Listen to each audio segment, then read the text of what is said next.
Hello everybody, my name is Pi, Editor-in-Chief for srlounge.com and contributing editor for fstoppers.com. Now here at SR Lounge we have tons of great things in the works, including we have the Lighting 101 workshop, which is done and being edited. It's going to be amazing. We have Lighting 201, which is all about off-camera portable lights, which is currently being filmed. And we have the Wedding Workshop series, and we have the Ultimate Wedding Workshop live workshop at F-Stoppers Bahamas exclusively. And there's a lot of great things. So I thought, why not throw together a little teaser of all these awesome things to come. Now, in this video, we're gonna be talking through how we lit and shot this image here. Let's go ahead and get this party started. Well, it's not really a party. It's really more just sitting at the computer, but why not? One thing I want to bring up. This is a actual nighttime reception photo at an actual wedding. Now, one thing when we shoot nighttime reception photos, we have a little rule of thumb. We do not pull the bride and groom for more than 5 or 10 minutes tops from the reception. And we try and find, of course, the best little kind of lull time for that moment. Whether they've been dancing for an hour and they need a break or whatever it is, maybe it's during dinner, we try and find a good time to grab them just for a couple minutes. Now what this means is that we need to pre-light our scenes. We don't want to pull them for long periods of time and have them be waiting there while we're pre-lighting for 5 or 10 minutes. And so we actually pre-light the scene before we even go and get them. Why do we do that? Well, if you have attended weddings, and I have been to weddings where the photographer pulls the bride and groom for 30 minutes, 45 minutes, even up to an hour from the reception. Not only is it a giant buzzkill, it's also, in my opinion, kind of rude to all the guests and all the family that's there to support the bride and groom. We end up, well, at that wedding, we end up looking for the bride and groom for like 30 minutes. People ended up leaving. It just kills the party and really kind of puts a damper on the whole night. So a long while back in the studio, we said we can't pull the bride and groom for more than 5 or 10 minutes tops for their nighttime session. So we just pre-light. So what I do is I'll typically, during one of these moments, I'll walk outside and based on the mood of the bride and groom, based on the kind of how the night's going and the partying and everything, I'll choose how I guess, I don't know, bold do I want to be in what I want to make the bride and groom do. If it's a night where they've been partying hard, I'm going to keep it very simple. I'm going to set the expectations kind of just a little bit lower. I'm not going to try and do a shot where they have to hold still for 20 seconds because that's going to be absolutely impossible. So I kind of gauge the type of shot based on their mood and how the night's been going and so forth, and what I think they can kind of pull off.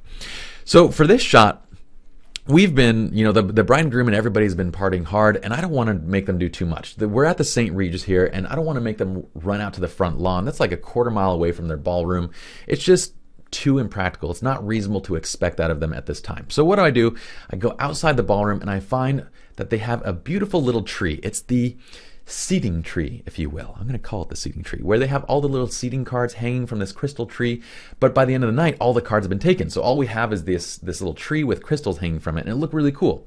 I thought it'd be great to incorporate that. And I always like to incorporate details like that in the photos because if I can, and I can do it successfully, then to me, it means more to the couple because we're actually using elements from their day and not just a random photo of some mirror or something like that. So I thought that was cool. The next thing I noticed is there was a mirror in the background, and that mirror was kind of tilted backwards, and it was reflecting the chandelier from above, which you really couldn't see unless you kind of looked up because it's up too high.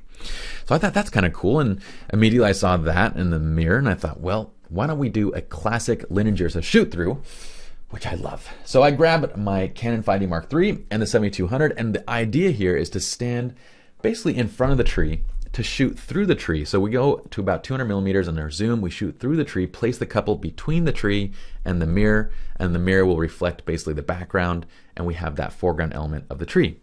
So the first shot I got when I pre-lit was this, and this was basically for my background. I wanted to get the background to the right exposure, and we're at the right exposure. We're at 1/100th of a second, f2.8 and ISO 800.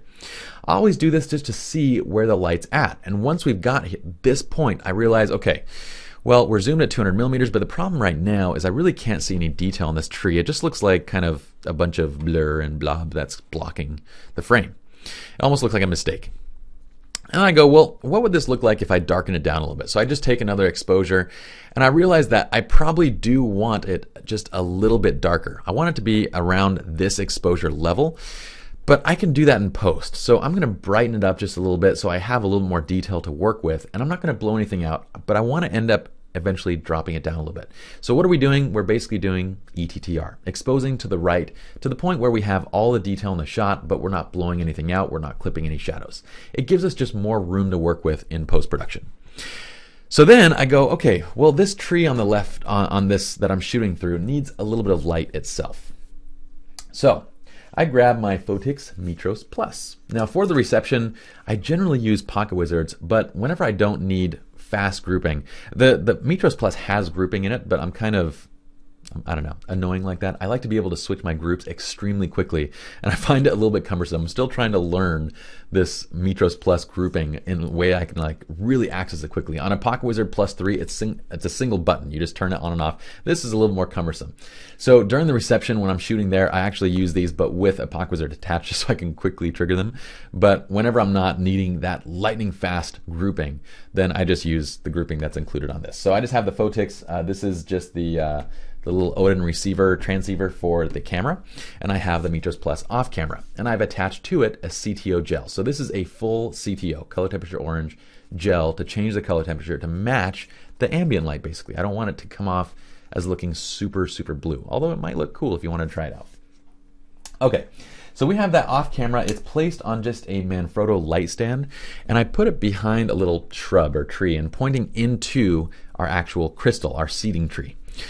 Now, once I have that in place, I think I'm around 1/32 power, and I fired off the test shot, and it looks really cool, but the only thing I'm noticing is that it's a little bit too much, okay? So I don't want that much in my foreground. I just want it to be lit, but just to see a little bit of sparkle, not to the point where it's going to overpower the couple, and that's what I feel is happening here. So basically I tweak the settings a little bit. I also move the camera position just a little bit to see where I want to shoot through on the tree.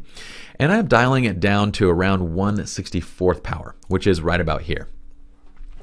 This is when my awesome second shooter, Marcel, who's a very talented man, says, "Hey Pi, let me be a test model for you." And I say, "Marcel, you do that, because I need someone to stand in my frame and pretend like they're making out with each other." So Marcel gets in and begins his necking process. He's doing like that classic high school thing. Like, I don't know how to do it. I was really never good at this, guys. I'm sorry. And then what are we using to light him up? I'm using the Lowell GL1. Now, we use two constant lights in the studio. One is the Westcott Ice Light. One is the Lowell GL1. And both of them have completely different light qualities, and that's why we use both the lights. The Lowell GL1 is fantastic when we need to basically pin light a subject and we don't want any light spilling around because we have zoom control, and it's also a very powerful light when you zoom it in. The Ice Light is a fantastic light for a soft and beautiful wrapping light that's fantastic for close-up portraits and so forth, but it doesn't have as much throw. So the perfect light for this scene is the GL1 or any other LED that's fairly powerful. We need to get a lot of light onto the subject because I want them to still be the brightest point in the image. So I brighten him up just a little bit with the GL1, and he's still necking and making out with himself. And then David, my behind the scenes shooter, decides to stop shooting behind the scenes and says, "Hey, let me go help you out and hold Marcel on the shoulder." I don't know why. I don't think they knew that I was going to call them out or make a video out of this. But I was like, yeah, that's happening, and I'm definitely putting that in the video. So we get our final shot, and this is when everything is pre-lit, and I go, okay, we're good. I move one little bit of crystal from the tree, so I just basically pull it off the tree and set it to the side. That way we have this nice little opening right here where we don't have any obstruction. So I want to place the couple inside the frame in that little area. We go and grab the couple. They come out. We take one single test photo. And this is the other reason why I say you want to pre-light, because at the end of the night, you know, people have been partying, they've been having fun, they're a little bit tipsy, and what ends up happening? Well, you can't keep their attention for that long. I literally got them into this pose right when we took this shot. This was the test shot, and normally I take like several different poses. I'll take different variations. I'll do a shot of them kissing and so forth. This was 10 seconds into the shot. I go, cool, I got my test shot. Now go for a kiss, guys. Okay, go for a kiss, guys. Kiss! And then their friends bust through the doors and are like, "It's your song!"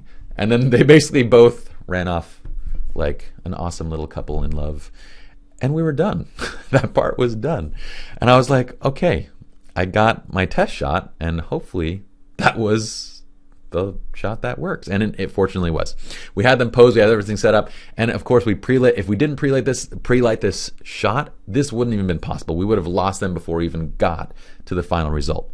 So pre-light, folks. Now for the post-production side, all we did was, remember this shot that I took earlier?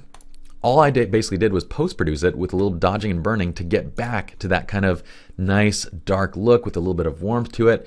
And we're using the Lightroom preset system, and we're using the brushes in the preset system to kind of dodge and burn, add a little bit of detail and so forth. But it's very simple. This is still the raw file. We've done no Photoshop. And there we have our final image. So hopefully you all enjoyed this tutorial. If you guys want to learn more, if you want to learn about Lightroom processing, be sure to check out the Lightroom Workshop Collection, which includes all the training as well as the ultimate workflow preset system, the Lightroom preset system by SLR Lounge. Also be on the lookout for Lighting 101, Lighting 201, and we hope to see you all at F-Stoppers Bahamas. The class spots are filling up quickly, guys, so please, if you're interested, go and register. Make sure your deposit is paid. Otherwise, when it comes down to the date, usually we end up being fully booked out a couple months before the event, and everybody wants to get in and they can't, and I feel really bad. So hopefully I'll see you all at F-Stoppers Bahamas. That's it for this video. My name is Pi, and I'll see you all in the next video.